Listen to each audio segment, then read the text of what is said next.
Hi guys, welcome back to the First Impact channel. This is David, and today we're going to continue the Super Famiball series with Dragonball Hyper Dimension. One of my favorite Dragon Ball games that you're going to have to excuse me, I'm terrible at, and I'm still trying to get better at this game.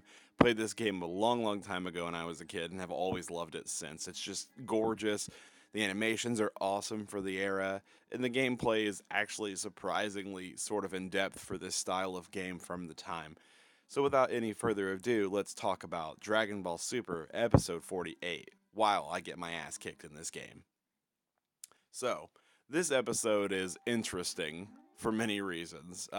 It's actually kind of bland, to be honest, and I'm not really sure how much of this kind of stuff that we're going to keep getting. But to start off the episode, as we had mentioned last time, Trunks has arrived into the past yet again, and nobody knows quite what's going on just yet, especially young Trunks. He's at the beginning of this episode, he's with Pilaf, Mai, and Shu, and they are in a classroom, which I find to be pretty weird and interesting. This begs to be answered, at least for a lot of the questions that I have regarding the situation. Um, I'm not really sure how much of the Pilaf gang is supposed to retain their. I know that they have their memories, but I want to know how much are they retaining their own personal feelings from when they were older. That's kind of getting really weird because we see a lot of flirtation going on between Trunks and Mai's like 40 plus, even if she is a child yet again. And that's goddamn creepy, is what it is. But I guess that's beside the point for now, although we may touch on that a little bit more later. So they start out the episode with them in class. They're going over math problems, and Pilaf gets his weekly "Let's make a funny joke" routine, and he's explaining to Trunks that he has to do multiplication first in his problems that he's currently doing, which is kind of funny. I actually really enjoyed this scene. It was really humorous, really lighthearted, and Pilaf is at the top of his game in terms of being hilarious, and so is Shu, even if he's very minutely used at this point and probably will be. But moving on from that, we see the sky turn an interesting color and Trunks arrives from the future. And he's not moving. As we had seen previously, he had seemed somewhat incapacitated. And they get there and everyone's very confused. They go outside and then their teacher soon joins them, but it's she's of course freaking out because everyone just apparently always forgets, and I know that there have been continuity things that are out there that give reason why people don't know that there are superhumans or aliens or whatnot, but it is still funny to see them play up that whole "oh my gosh, I didn't know this was going on" edge. It's pretty funny.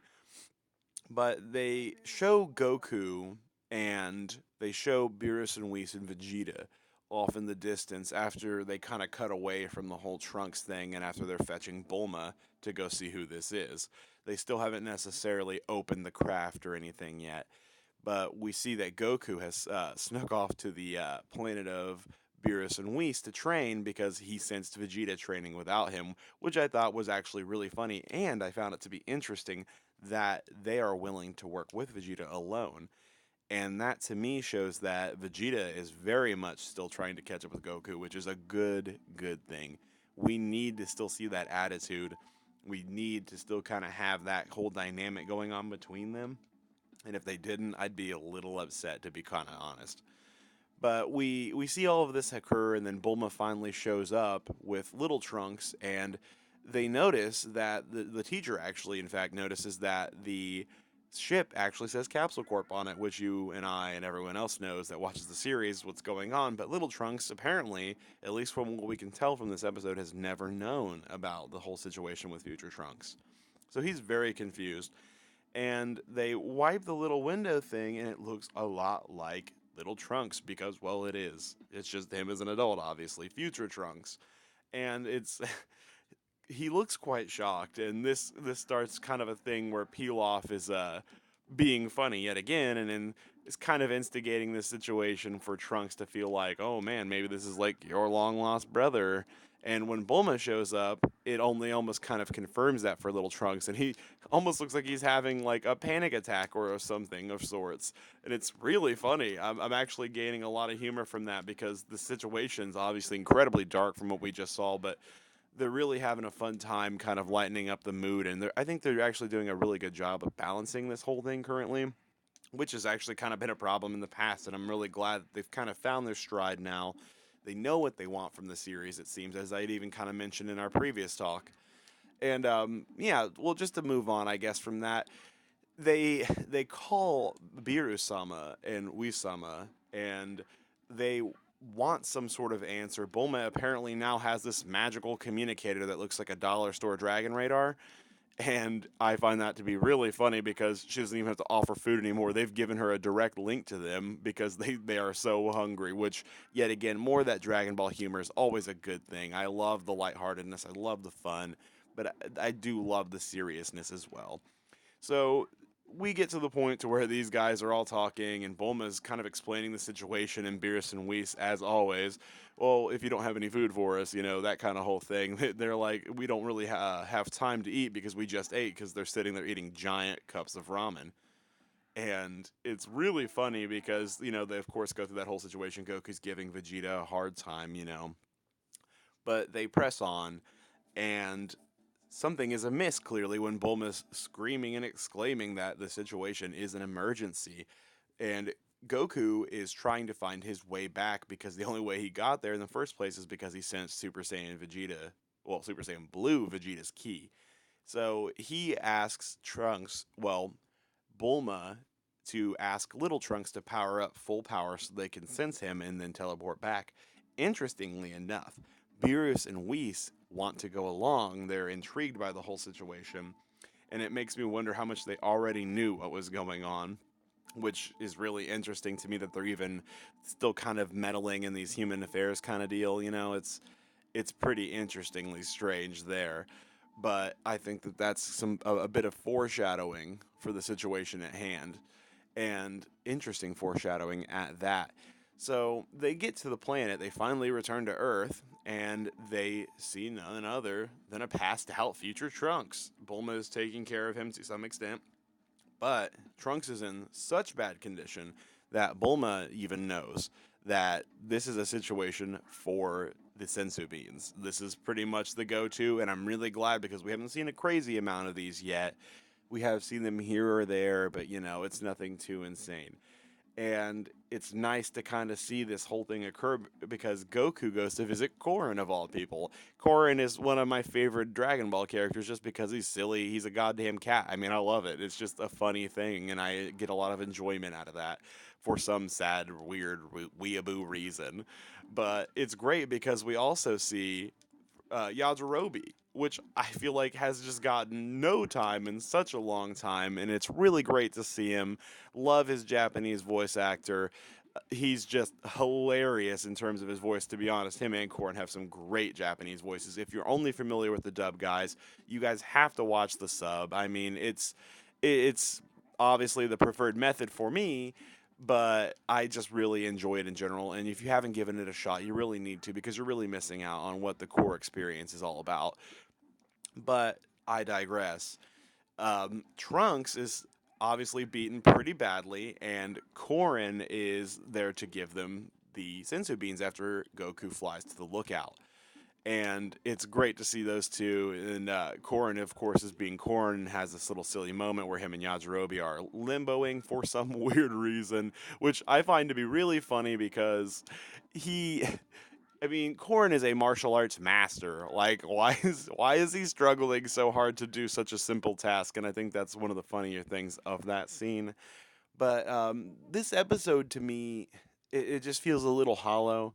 It feels a little like the content wasn't very in depth. And I understand that yes, this is a serialized series. This is something that comes out weekly. They are supposed to grip you like this, and it's going to go on until question marks. And by question marks, I mean until the money runs dry, which probably shouldn't be an issue because they apparently want to cut costs as much as possible, which, to be fair, a lot of anime does do this.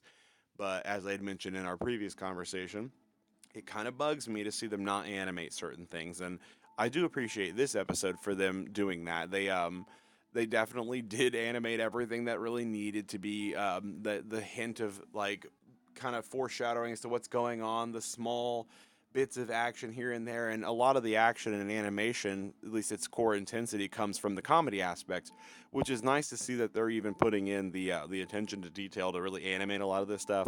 I'm seeing a lot of 1960s and really just traditional anime style coming out of this because Dragon Ball kind of did that at first, but there's a lot of still frames, a lot of freezing of the pose, a lot of super big, huge heads, and like caricaturesque things going on with Bulma and Pilaf and everyone. And it's still very funny to me that Pilaf is making this whole joke about Future Trunks being the illegitimate child of Bulma and Vegeta. He even goes on to say things like, "Well, why would he know? Why would they name him Trunks? Like, why would you both be named that? Like, what's the big deal here?" And of course, little Trunks, as I said before, having just the most serious of anxiety attacks. Um, I didn't really, as I said before, this episode does feel a little hollow. It is kind of a placeholder, in my opinion. They're just kind of trying to prepare to set up everything with Black and with what's going on there. But the way that this episode ends is interesting to me in a lot of ways, I guess. Trunks wakes up in the middle of all of this after he eats the senso bean and just unleashes rage when he hears Goku's voice, not knowing that he's back, not knowing that it isn't Black. It's a very interesting situation, and to see the amount of force that he puts forth to kind of just bring him down, it's just amazing, and it's cool to see that intensity from Trunks. But Goku, of course, grabs it at the very last second and holds him off, and is very, very perplexed, has no idea why Trunks is freaking out, and Trunks is about to apparently deliver some sort of message, a message of hope, apparently, hopefully. But yeah, the episode in question ends there. And I know that I'm only giving these brief plot synopsises, but there are great YouTubers out there like Rhyme Style, like Unreal Entertainment Gaming. If you guys want some more kind of frame by frame breakdowns, but I'm just kind of wanting to give you guys my opinion on what's going on, give you a general idea of what's happening. The show is, as I said, it's going at an interesting pace. It is finally starting to hit a stride in terms of what it wants to do pacing wise, but it doesn't mean it's not any less annoying for me as a fan. This episode was surprisingly consistent with what it was doing, at least in terms of animation and the conveyance of its idea. It's definitely a solid episode, but it is a lot of expository information, and that's really all we get out of it, and we kind of just have to wait, and that drives me crazy. But you know what, Dragon Ball, that's what you do to me. You bring me back every time because you keep me intrigued, and I do appreciate that. But this whole episode wasn't bad, guys. Check it out. Keep up with the show. There are some crazy, crazy things coming from what we've seen in the preview. And I'm not going to give that away if you guys would like to find the preview. There are many, many YouTubers out there covering it. There are many spots out there that have it. Kiss Anime has it. A lot of different places do.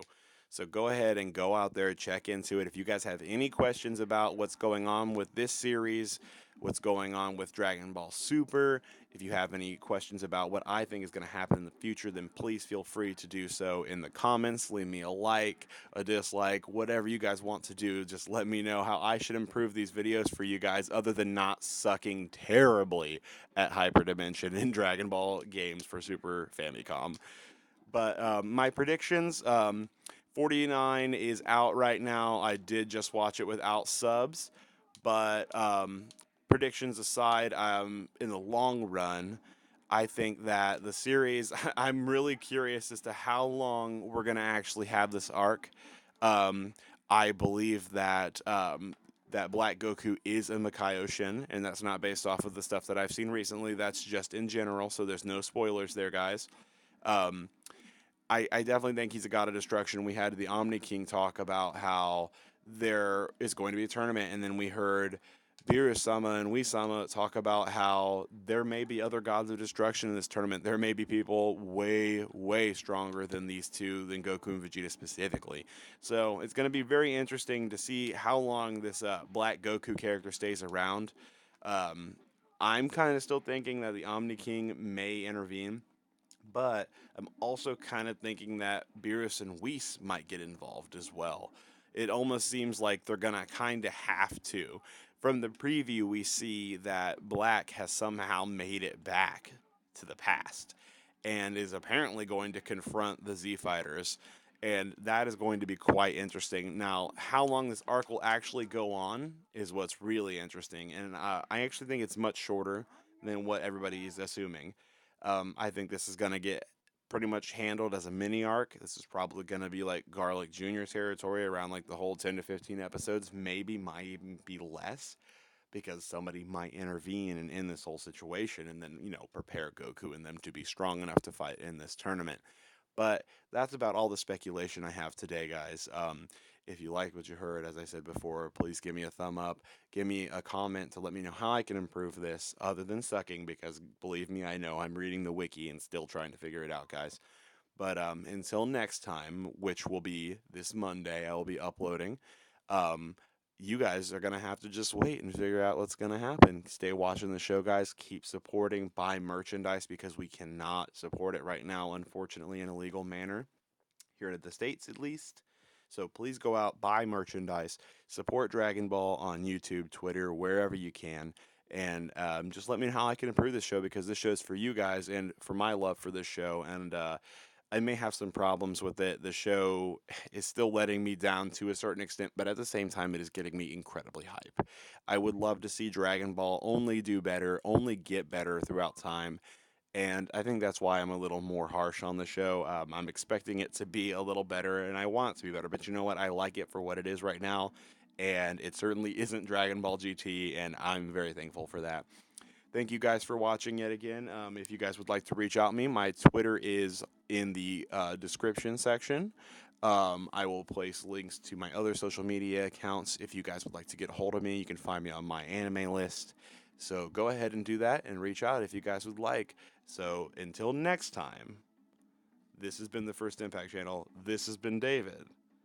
Come on back for the next episode and get ready for more content coming. There will be more Gundam. There will be more Evangelion.